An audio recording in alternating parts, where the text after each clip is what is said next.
is a wahi, a revelation revealed from Allah subhanahu wa ta'ala to his messenger, and then given the book form. Hope that answers the question.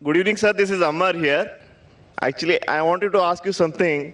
As of now, what I have gained certain knowledge about the Islam, every religion tells you if you hurt someone, you're bound to get hurt. In spite of that, there is major animosity between different religions in the whole world. So I wanted to know how can we eradicate that? بھائی صاحب نے جو سوال پوچھا ہے یہ سوال مہیش بھائی نے سب سے پہلے پوچھا تھا کہ ہر دھرم اگر کہتا ہے کہ دوسرے دھرم کو تکلیف مت دو لیکن پھر بھی اتنا قتل ہو رہا ہے دھرم کے نام پہ کس طریقے سے اس کو ہم دور کر سکے. میں نے کہا کہ اکثر میرے حساب سے جتنے دنگے فساد ہوتے ہیں اس کے ذمہ دار پولیٹیشین ہیں, اپنی ذاتی فائدے کے لیے دھرم کے نام پہ دنگے فساد کرتے ہیں. اسی لیے ہر ہندو ہر مسلمان اگر اپنی کتاب کو صحیح طریقے سے پڑھے اور اس کے اوپر عمل کرے یہ دنگے فساد دور ہو جائیں گے. جس طریقے سے قرآن مجید میں لکھا ہے سورہ عمران میں سورہ نمبر 3 آیت نمبر 64 میں تعالوا الی کلمۃ سواء بین بینکم, آؤ ہم اس بات کی طرف جو آپ اور ہم میں یکساں ہے. Is it because of certain misconceptions among people? بھائی صاحب نے پوچھے کہ کیوں غلط فہمی, اس کی وجہ سے بالکل صحیح. غلط فہمی اس لیے اگر یہ غلط فہمی دور ہو جائیں گی اور ہم ایک دوسرے کے دھرم کو جانیں تو ہمیں پتہ لگے گا کہ سارے دھرم کہتے ہیں کہ ایک ہی خدا ہے, ایک ہی ایشور ہے, ایک ہی اللہ ہے اور صرف اس ایشور کی عبادت کرنا چاہیے, اس کے علاوہ نہیں. انشاءاللہ بھائی چارہ بڑھے گا اور ایک دوسرے کو سمجھ پائیں گے اور یہ دنگے فساد قتل بند ہو جائیں گے. Thank you, sir. اور اب اس نشست کا آخری سوال مائک نمبر 1 سے. توریت, زبور اور انجیل. توریت موسیٰ علیہ السلام پہ نازل ہوا, داؤد علیہ السلام پر یہ کون سا تو زبور, ہاں, اور انجیل عیسیٰ علیہ السلام پہ نازل ہوا.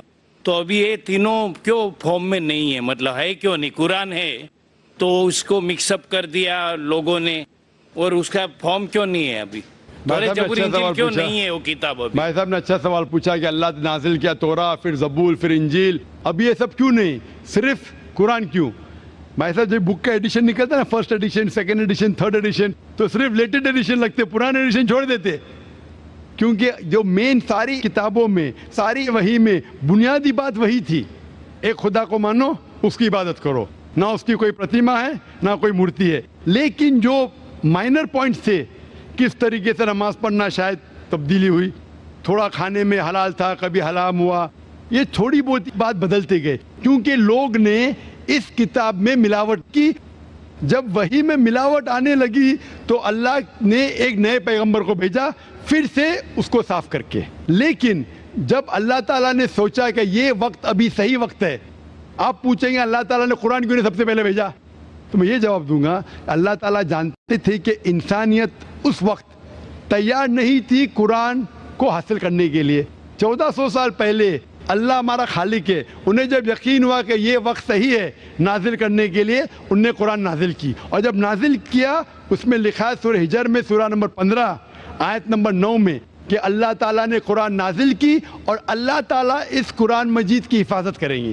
اس کے بعد کوئی بھی اس قرآن مجید میں ملاوٹ لا ہی نہیں سکتا ہے, آپ کتنی بھی کوشش کرو, کیونکہ آج کی تاریخ میں لاکھوں لوگ قرآن کو اپنے میموری میں اتار چکے ہیں. یہاں دنیا میں کئی حفاظ ہیں, لاکھوں حفاظ ہیں جو قرآن مجید کو اپنے دماغ سے پھر سے دہرا سکتے ہیں. دے نو دا قرآن بائی ہارٹ. کتنی بھی کوشش کرو, آج کی تاریخ میں اگر آپ سارے قرآن مجید کو جلا بھی دیں گے نعوذ باللہ, پھر بھی ممکن نہیں کہ قرآن کو آپ ختم کر سکیں گے, کیونکہ اللہ تعالیٰ کا وعدہ ہے کہ قرآن کو میں نے نازل کیا ہوں اور میں اس کی حفاظت کروں گا. اسی لیے اس کے بعد کوئی بھی قرآن نہیں آنے والا, کوئی بھی نئی وحی نہیں آنے والی. اسی لیے اللہ تعالیٰ فرمائے کہ آخری وحی کی حفاظت کریں گے, تو کہ تا قیامت ہر انسان کے لیے ایک انسٹرکشن مینول موجود ہے. آخری جواب تھا. وآخر دعوانا الحمدللہ رب العالمین. جزاکم اللہ خیر. دوستو, آج کا کامیاب سیشن یہیں پہ ختم ہوتا ہے. اللہ تبارک تعالیٰ سے دعا ہے